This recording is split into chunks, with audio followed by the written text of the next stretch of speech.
The first scream didn't sound human. It sliced through the alley behind the hotel like metal tearing, sharp enough to make every instinct in my body jolt awake. I wasn't supposed to be there. I wasn't supposed to see anything. I had followed my wife only far enough to confirm what I already feared. But then I heard that sound, and everything changed. A door slammed. Footsteps pounded across concrete. A man burst out of the back entrance of the Crimson Tower Hotel, clutching his side, limping, gasping. For a second, his eyes locked with mine. Wild, terrified, pleading. "Don't," he choked out. "Don't trust." He didn't finish. He collapsed at my feet. I froze. My name wasn't spoken, but it felt like he had meant to say it. Like somehow whatever he was running from was tangled with me. With her. A shadow moved behind the doorway. Someone stepped out. Tall, composed, dressed in a charcoal coat despite the warm night. His eyes flicked down to the man on the ground, then up to me. Calm. Unbothered. As if he had expected to find me here. "You shouldn't be involved in this, Dr. Hale," he said softly. My stomach dropped. He knew my name. He knew exactly who I was. I stepped back instinctively, but he didn't chase me. Didn't raise a weapon. He simply straightened his cuffs, like he was preparing for a meeting rather than a crime scene. "Turn around," he said. "Go home.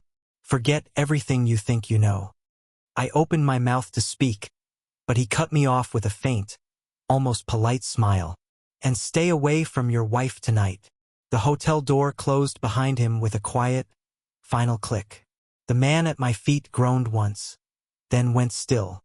My hands were shaking. My throat felt tight. But as I stared at the lifeless body on the concrete, one thought punched through the fear and confusion with brutal clarity. Why did he warn me about my wife? Why her? I straightened, breathing hard, forcing myself to move. The alley was silent again, but the question wouldn't let me go. I sprinted to the front entrance of the hotel, pushed through the revolving doors, and scanned the lobby. And there she was, Mara, my wife of 3 years, the woman I thought I knew better than anyone, standing under the golden chandelier, smiling, laughing, leaning in just a little too close to a man I had never seen before. And just like that, the scream, the stranger, the warning, they all snapped into place like pieces of a puzzle I'd been too blind to see. Something was wrong, horrifically wrong, and Mara was at the center of it. I should have walked out of the hotel that night. I should have taken the warning seriously. But the moment I saw Mara leaning into that man, her hand brushing his sleeve, her smile soft in a way I hadn't seen in months, the instinct to flee burned away. I needed answers. Not tomorrow. Not later. Now. I slipped behind one of the marble pillars near the hotel bar. From here I could hear them without being seen. "Can't keep changing the schedule," the man murmured, his voice calm, almost indulgent. "I didn't have a choice," Mara replied, lowering her voice. "He got suspicious. Me." She said it like I was a complication, not a husband. "So?" the man asked. "Can he prove anything?" A beat of silence. Then Mara exhaled. "No, not yet. Not yet." 2 words that sliced through me. She wasn't trying to hide an affair. She was hiding something bigger. The man beside her reached out and tucked a strand of hair behind her ear with a familiarity that made my stomach twist. His touch was intimate, territorial, like she belonged to him. My fists clenched. I didn't recognize him, mid-40s, sharp suit, the kind of face you'd see in magazines about corporate power. He didn't look like danger. But the man in the alley, the dead man at my feet, the warning, this was all connected. I took out my phone and snapped a picture of them, my hands trembling just enough to blur the edges. Not proof, but something. Mara suddenly stiffened. She pulled back from him, her eyes scanning the room. I ducked behind the pillar, heart pounding so hard I felt it in my throat. Had she seen me? I waited. 10 seconds. 20. Then I heard her heels clicking across the marble floor. I held my breath. She walked right past me without stopping. Straight to the elevator. The man followed a moment later. As the doors closed, I finally let out the breath I'd been holding and stepped out from behind the pillar. The lobby felt colder somehow, emptier. The chandelier flickered above me as if even the light was unsure. I checked the time. 10:41 p.m. I knew the floor they were heading to. I knew how to follow without being seen. But something in me hesitated. The dead man in the alley. The stranger who knew my name. The warning to stay away from my wife. Common sense screamed at me to leave, to run. But common sense had never watched its entire life crumble in seconds. I pushed the elevator button. It glowed like an invitation, or a threat. The doors opened, empty. I stepped inside. As the elevator rose, the music humming softly around me, I felt something strange settle in my chest. Not fear, not shock, but clarity. Mara wasn't just lying to me. She was involved in something dangerous. And whoever that man was, whoever those people were, they didn't just want me out of the way. They wanted me blind, uninvolved, predictable. I stared at my reflection in the polished metal of the elevator walls. I wasn't any of those things anymore. When the elevator chimed on the 12th floor, I paused only long enough to steady my breathing. The hallway was quiet, too quiet. White carpet, soft lighting, doors lined up like they were watching. At the far end, a door clicked shut. Suite 1207. I started walking toward it, every step slow, deliberate. Then my phone buzzed in my pocket. A message from an unknown number. 3 words. Don't do this. My blood went cold. Whoever was watching. They were close. The hallway felt endless. Each step toward Suite 1207 echoed too loudly, too sharply, like the hotel itself was warning me to turn back. My phone vibrated again, but I didn't look this time. Whoever was watching me, they were already too close, too aware, too invested. A soft hum of voices drifted from behind the door. Mara's voice, and the man's. I pressed myself against the wall, closing my eyes just long enough to steady the frantic pounding in my chest. Then I leaned in closer. He's starting to notice, Mara whispered. I can't keep covering for you. You don't have to, the man replied calmly. Not much longer. Not much longer? She hissed under her breath. You don't understand. If he figures out what we did, what they did. My throat tightened. The man responded, quiet but firm. That's exactly why we're accelerating the timeline. A beat of silence. Then Mara said something that nearly buckled my knees. He's not stupid, Adrian. If he sees the pattern, he'll know the money didn't just vanish. He'll know someone moved it. Adrian. So that was his name. And money? Moved where? Why? Mara continued, voice trembling. And what about the list? He was supposed to destroy it. He did, Adrian said. But copies always exist, especially when certain organizations want leverage. A chill ran down my spine. Organizations. Lists. Money moved in secret. This wasn't an affair. This wasn't personal. This was criminal. Mara exhaled shakily. You promised me it wouldn't touch him. It won't, Adrian answered. If he stays out of it. He didn't know I was standing 6 feet away, that I had already broken every rule they thought I would obey. Suddenly, footsteps approached the door. Fast. I spun around the corner and pressed myself against the wall just as the door cracked open. Someone stepped into the hallway. Another man, younger, built like security, eyes scanning the corridor. Looking. For me. My pulse thudded painfully as I held my breath. His gaze swept past my hiding spot, lingered, then moved on. He headed toward the elevator. The moment he disappeared around the corner, I slipped down the emergency stairwell, my legs shaking but moving fast enough to outrun whatever instinct was telling me not to go home. But I did go home, because I needed to look my wife in the eyes and see if she could still lie to me. I unlocked the apartment quietly, stepped inside, and waited in the dark. The lamp near the couch cast a thin, warm glow across the room, making everything look painfully normal. Our wedding photo on the table, her scarf draped over the chair, the faint scent of her perfume in the air. Normal. Lies often are. The door finally clicked open at 1:04 a.m. Mara stepped in, looking tired, composed, and heartbreakingly familiar. She froze when she saw me. "Elias?" she breathed. "Why are you awake?" I stared at her for a long moment. Then I asked, very quietly, "Who is Adrian?" Her eyes widened a fraction, just enough. She recovered too quickly. "Who?" I didn't blink. "You heard me." A beat, two. Then her phone buzzed in her pocket. She flinched. That was all the confirmation I needed. She exhaled, looked down, and for the first time in our marriage, she feared me knowing the truth. "Elias," she whispered. "Please don't." I held out my hand. "Give me the phone." Her hesitation was microscopic, but it was there. She didn't want to, and that meant everything. "I'm not asking again," I said quietly. Slowly, carefully, she placed the phone in my palm. My chest tightened as I unlocked the screen. She had never changed her passcode, because she never expected me to dig. The notification at the top of the screen was still open. A message. From Adrian. Just 2 words. "He knows." For several seconds, I couldn't move. The glow of the phone screen lit Mara's face. Pale, tense, stripped of every rehearsed expression she'd mastered over the years.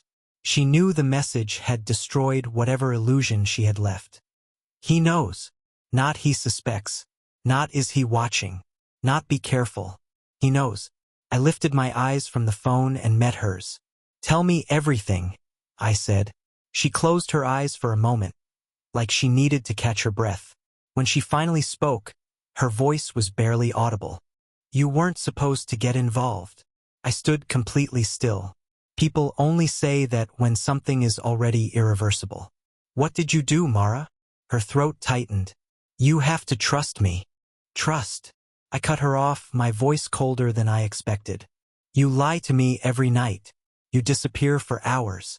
You tell strangers I'm not stupid, like I'm a problem you have to manage. And now there's a dead man outside a hotel telling me not to trust my own wife." Her eyes snapped open. "A dead man?" I nodded slowly, and for the first time all night, genuine fear filled her face. "Elias," she whispered, "you need to leave the city. Tonight." A beat of silence hung heavy between us. "I'm not going anywhere," I said. "Start talking." She looked away, pressing her trembling hands to her forehead. "When I met Adrian 2 years ago, it wasn't an affair. Not at first. He worked with a private network, people who fix problems for corporations. Quietly, illegally." My stomach twisted. "I handled legal clearance for one of their clients," she continued. "And I saw something I wasn't meant to. Financial routes, transfers, names. The list," I said. She nodded weakly. "They watched me after that. Not out of trust, out of necessity.